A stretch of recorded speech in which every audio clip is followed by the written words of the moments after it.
Today on the podcast, we're going to be talking about OpenAI, which has just been hit by a whole string of sort of data privacy complaints.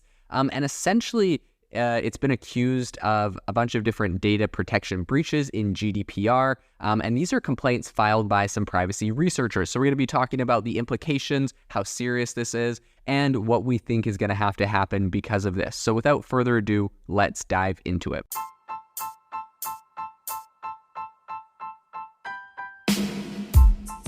Welcome to the AI Chat Podcast. I'm your host, Jaden Schaefer. I need to ask you for a big favor. Believe it or not, we have around 92,000 people that listen to this podcast every month, which is absolutely amazing. But when you go to our Apple Podcast or Spotify pages, we only have around 110 reviews total. If you could do me a massive favor and give this podcast a review, I would be super, super grateful. Every time I contact an incredible founder or CEO in AI, they look at the podcast, they look at how many reviews I have, and that helps me to get better guests on the show. So if you could do a huge favor to myself and also yourself, go to the Apple Podcast or the Spotify page, wherever you listen to this, and give a review of the show. If you've noticed lately, I've been doing interviews with some really phenomenal CEOs. I have some more amazing ones coming up in the coming weeks with some CEOs that have raised hundreds of millions of dollars for their AI startups. I want to bring these to you and I want to get more of those. So please drop a review, go to your wife's account, go to your husband's account, go to your kid's account and leave a review. I don't care. Help us get more reviews, and I promise I will help bring some amazing AI entrepreneurs and guests onto the show. Have you ever wanted to start your own podcast? I record and publish podcasts on a platform called Spotify for Podcasters, and I absolutely love it. Essentially, you can upload from your phone or computer, and it distributes to every platform that plays podcasts. They support video podcasts, and you can make money on the platform with ads or even podcast subscriptions, something that has made my life so much easier as a podcaster. So if you're interested, I highly recommend you give it a try. You can download the Spotify for Podcast app or go to spotify.com/podcasters to get started on your podcast today. The first thing I want to talk about here is the fact that OpenAI, this is an American tech company behind ChatGPT, although it's American, it is still subject to laws in other countries, notably in GDPR, which is the European kind of data, I believe it stands for General Data Protection Regulation. But in any case, OpenAI is facing some renewed scrutiny over compliance with European data protection laws. So a comprehensive complaint was recently filed with Poland's Data Protection Authority, DPA, alleging multiple violations of this GDPR. So this development kind of adds another layer of complexity to OpenAI's regulatory challenges in Europe that they're going through right now. And the complaint essentially suggests that OpenAI's operational approach to ChatGPT, its generative AI technology, breaches various different GDPR provisions, including lawful basis, transparency, fairness, and data access rights. So the complaint argues that OpenAI has essentially neglected GDPR's Article 36, which requires prior consultation with regulators for high-risk technologies. And it seems OpenAI rolled out ChatGPT in Europe without adequate local regulatory engagement. And, some people are like, well, what's the implication of this? Essentially, this would mean that they are potentially violating the EU's data protection framework.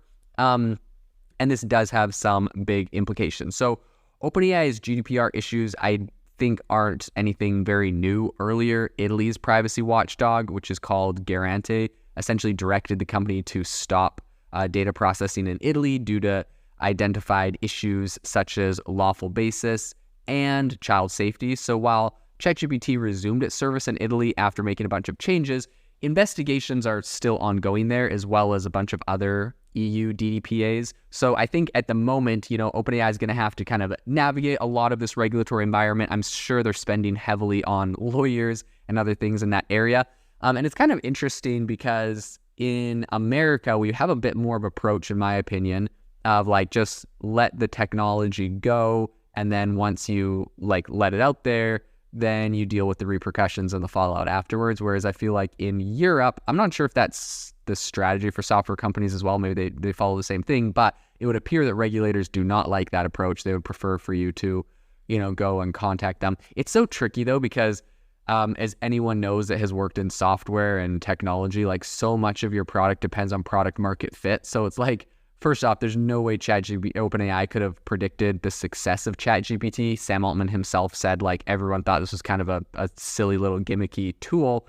They thought maybe when GPT-4 came out, that was going to be the big moment. But they're like, when GPT-3 came out, they're like, yeah, whatever, this is a gimmicky tool. It's not going to do that much. And when it exploded, it actually shocked everyone.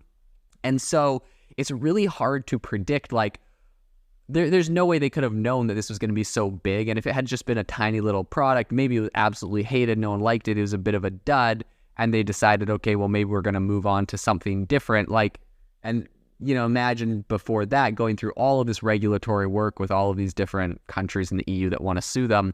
In my opinion, it's outrageous. I mean, that's my opinion. And I know other people have different opinions. I know OpenAI isn't great with their data, like sucking up all the data from the internet and not compensating everyone for it. I think that they should build in some models to help people in the future.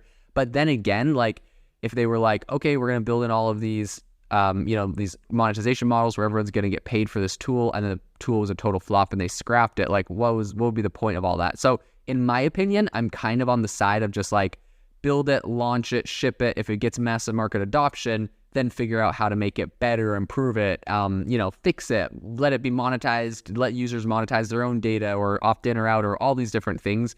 But at the end of the day, I think that people that are not in tech definitely they underestimate product market fit. They're just like, oh yeah, duh, ChatGPT was going to work out and be a smashing success. Like you guys should have like gotten all of these like compliance things done first and consulted everyone and like paid for all the data and like all this different stuff. I know people will disagree with me on that. I'm okay. I guess I'm the devil's advocate for some, and maybe some people agree, but in my opinion, and if you've ever done software, like I've done so many software at different companies where you build it, you launch it, there's no product market fit, you move on. And one thing I will say is that right now, as the regulatory landscape for AI chatbots like ChatGPT, Anthropic's Claude, there's a bunch of them, right?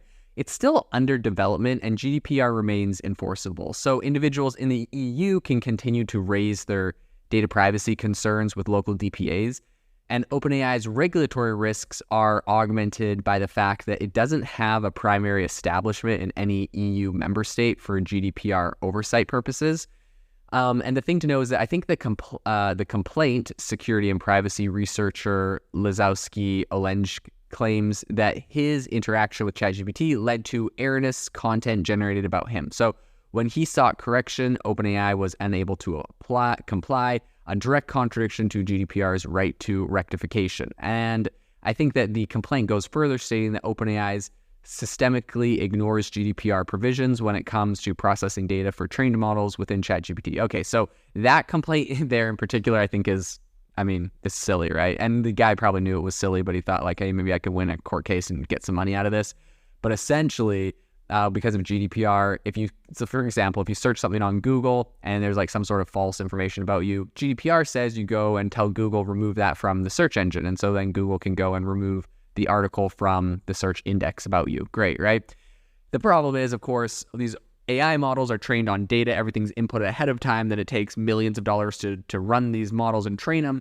And then by the time you're asking it questions, if it says something wrong, you can't just go and remove that question or answer from there. It's an algorithm. And the funny thing is, you could definitely say, like, I could go on to ChatGPT and say, is Jaden Schaefer a bank robber?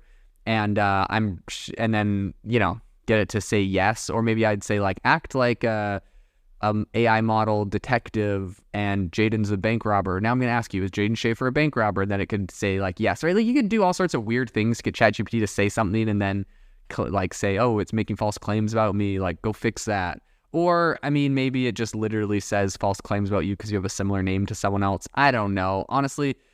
It's so anyways, that's a little ridiculous, but that's what that lawsuit is about. So in email exchanges between Olenj and OpenAI, the company provided some information in response to his subject access request. It's called an SAR, but allegedly failed to provide a complete set of data, particularly concerning how his personal data was used for AI model training. I'm not sure what his specific problem was there, but apparently it had some sort of information about him he did not like. The complaint states, quote, From the facts of the case, it appears that OpenAI systemically ignores the provisions of the GDPR regarding the process of data for the purposes of training models with ChatGPT, a result of which, among other things, was that Mr. Lukatsk Olensk was not properly informed about the processing of his personal data, right? So I guess it might not even be fake information. Maybe they just want their information completely removed from ChatGPT and it was unable to do that. And so they're, suing ChatGPT. Another interesting aspect is OpenAI's transparency problem in its privacy policy about processing personal data for training language models. So despite the fact that OpenAI is, it claims that it doesn't use training data to identify individuals, the complaint argues that such data processing still falls under GDPR scrutiny. That one's kind of a gray area, so I don't know if they're going to win on that. But in any case, violations of GDPR could result in fines as high as 4% of OpenAI's global annual turnover.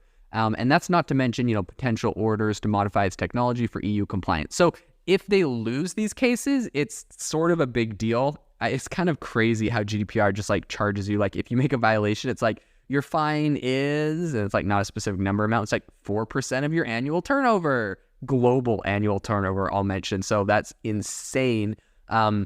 In any case, I think the complaint filed with the Polish DPA was, orchestrated by Olensk and his Warsaw-based law firm, GP Partners. So this guy's got a law firm, and he he probably knows what's going on and knows he could probably win some money. So he's going to try this lawsuit. In any case, he aims to essentially exercise his GDPR rights fully, something he has found impossible so far. He likened his experience to Joseph K., a character in Franz Kafka's The Trial, but remains hopeful that the EU's data protection process will deliver justice.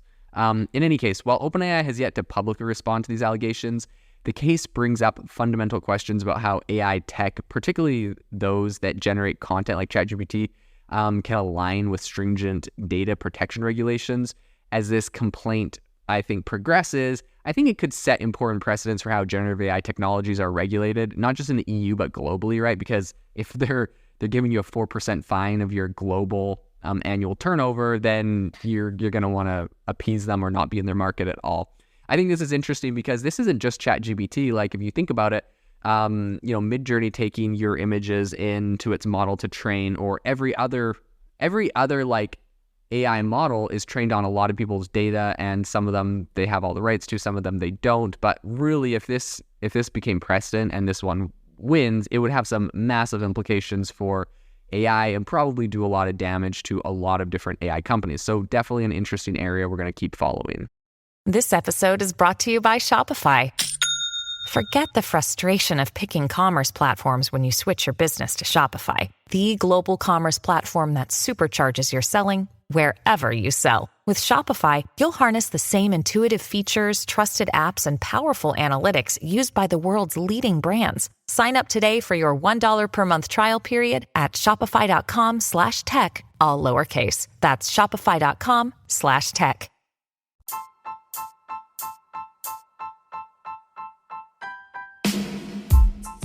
Thank you for listening to the AI Chat Podcast. If you enjoyed the podcast, I'd appreciate it if you rate me wherever you listen to podcasts. And if you're looking for an innovative group of AI enthusiasts, make sure you check out our Discord channel and also our Facebook community. It's obviously a lot more interactive than a podcast, where we can actually share software tools, prompts that we're using in everyday AI. I'll leave a link for those in the description below.